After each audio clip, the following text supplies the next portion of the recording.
अच्छा, ये मेरे समझ नहीं आता कि देश चला कौन रहा है। जिल्ले इलाही कहते हैं कि इस देश में कोई जाति है ही नहीं, केवल गरीब और अमीर है।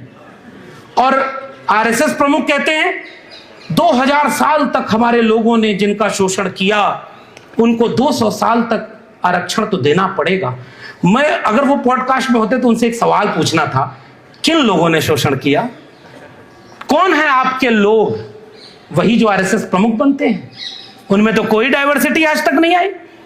और आप कह रहे हो कि 200 साल तक तो हमें ये कहना पड़ेगा, देना पड़ेगा। हम ये जानना चाहते हैं कि तुम देने वाले कौन हो? तुम तो छीनने वाले हो, इसलिए हम तुम्हारे एहसान पर बात करने ही नहीं आए। और उन्होंने कहा कि आरक्षण देना पड़ेगा, देने वाले नहीं।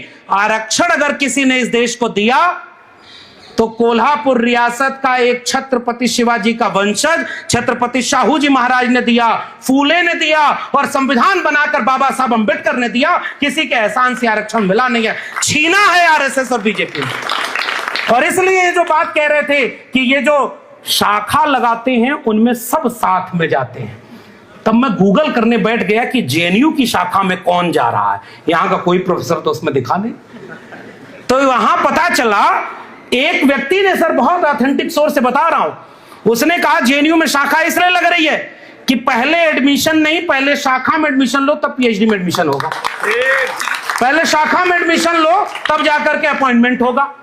वाइस चांसलर पूरे देश को यह मैसेज दे रही है कि अगर विश्वविद्यालय में तुम्हें परमानेंट होना है तो पहले शाखा में आना पड़ेगा। यह सबसे बड़ा खतरा इस देश को है।